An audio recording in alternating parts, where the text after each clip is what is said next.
Snake plant 4-5 सालों से ये बहुत ट्रेंड में ये पौधा है और सब कोई इसको अपने घर में रखना चाहता है।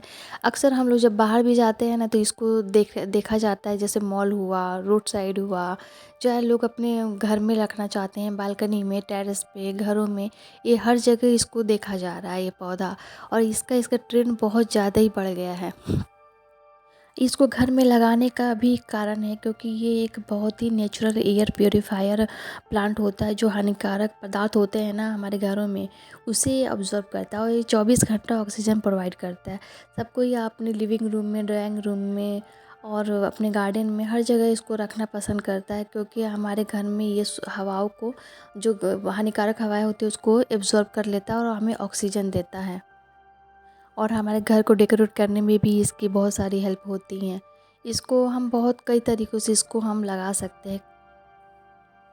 ये एक हार्डी प्लांट होता है जो कम केयर में भी ये आराम से सर्वाइव कर जाता है। इसमें ज़्यादा मेहनत करने की ज़रूरत नहीं होती है। आप इसको घर में लगा के कोने में तो भूल भी जाओगे ना, तो भी अपने आप ये ग्रोथ होते रहेगा। और आप इससे एक पौधे से आप मल्टीपल पौधे बना सकते हो। इसकी 3 विधि होती हैं इसको मल्टीपल करने की। और पहली होती है कटिंग से, और एक होता है जो आप उसके जो बेबी प्लांट्स निकलते हैं तो आप उससे भी एक पौधा बना सकते हैं। और जो आप उसको क्या करते हैं कि पानी में भी आप ग्रो कर सकते हैं। ये 3 मेथड होता है जो इसको हम इजीली ग्रो कर सकते हैं। तो जो कटिंग वाला प्रोसेस होता है ना, वो थोड़ा सा स्लो होता है, बट आप सबसे ज़्यादा फास्ट ग्रो करना चाहते हैं तो उसके लिए आपको इसको जो बेबी प्लांट्स निकलते हैं ना, उससे आपको ग्रो करना पड़ेगा। तो मैं आज आपको बताऊंगी कि मैं कैसे इसको हम पत्तियों से ग्रो कर सकते हैं ईजी टू।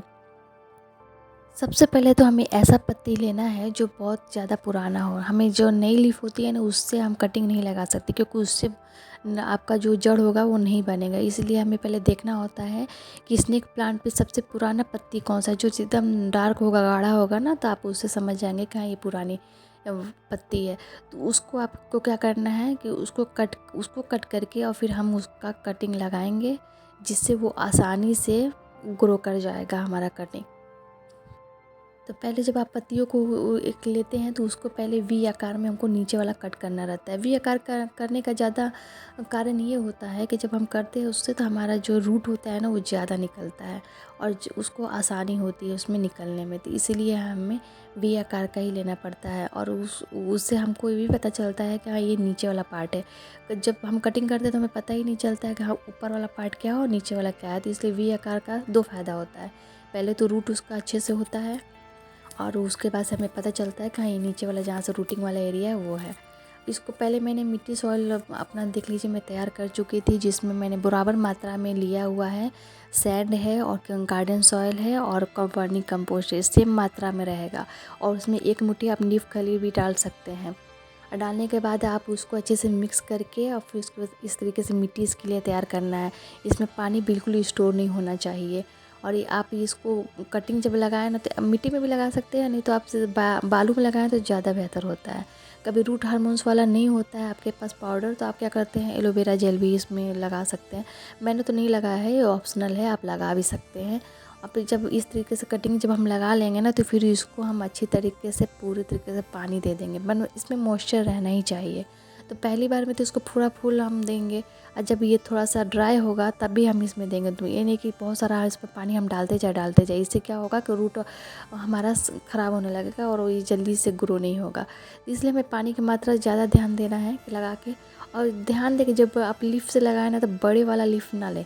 बड़ा लीफ लेंगे तो जैसे हवाएं चलेंगी तो वो हिले डुलेगा, तो उसमें भी ये दिक्कत आता है, तब उसमें रूट नहीं बन पाते हैं। तो छोटा छोटा आप पत्ती का कटिंग कर लें और तभी लगाओ। मैंने देख सकते हैं कि कुछ कटिंग मैंने लगाया हुआ है और ये देखिए उसमें बेबी प्लांट्स भी निकला है। मैंने 200 रुपये में घर के लाया था नर्सरी से।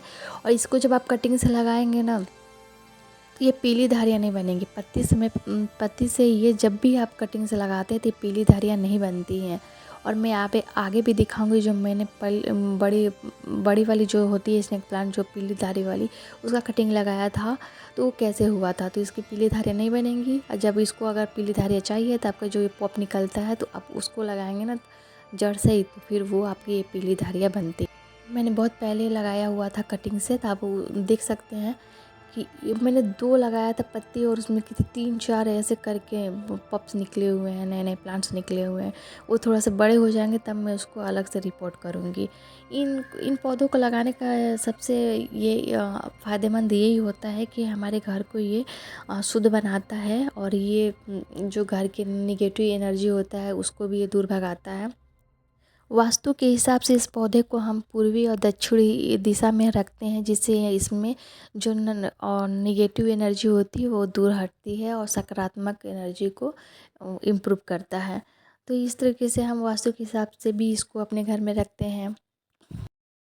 इसको घर को डेकोरेट करने के लिए भी हम इसका इस्तेमाल करते हैं। आप इसको डाइनिंग टेबल पे रख सकते हैं, टीवी के पास रख सकते हैं, किचन में भी रख सकते हैं, आप घर के किसी भी कोने में रख सकते हैं, क्योंकि ये बहुत ही फ़ायदेमंद होता है ये प्लांट। और ये देखिए मैंने पीला वाला लगाया था पत्ती से और उसमें पीली धारियाँ नहीं बनी है, आप देख सकते हैं वहाँ से पीली धारियाँ नहीं बनी है। मैंने जो पीला वाला लगाया वो पत्ती से लगाया था और ये देखिए जड़ के साथ है तो इसमें पीली धारियाँ बनी हुई हैं।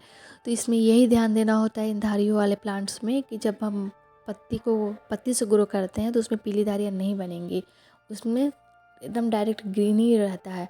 इसलिए हमें जब भी उसका पीली धारियाँ चाहिए तो उसके पप से हमें उसका लगाना चाहिए कटिंग। ये एक ऐसा प्लांट है जो मतलब एक प्लांट से मल्टीपल प्लांट हो जाते हैं और पता भी नहीं चलता है। इसको इजी टू हम ग्रो कर सकते हैं, कम देखभाल में कर सकते हैं। गांव में लोग ये भी कहते हैं कि स्नेक प्लांट लगाने से स्नेक नहीं आता है, तो ये बहुत मिथ बात है, क्योंकि ये ऐसा कुछ नहीं है। क्योंकि इसके ऊपर जो आकार बना हुआ है ना, उसके वजह से इसको नाम दिया गया है स्नेक प्लांट। और जब ये प्लांट पुराना हो जाता है ना, तब इसमें फ्लावरिंग भी होती है। फ्लावरिंग स्प्रिंग सीजन में ही होती है ये। इसकी केयर और फर्टिलाइज़र के बारे में नेक्स्ट वीडियो में बताऊंगी। Happy gardening.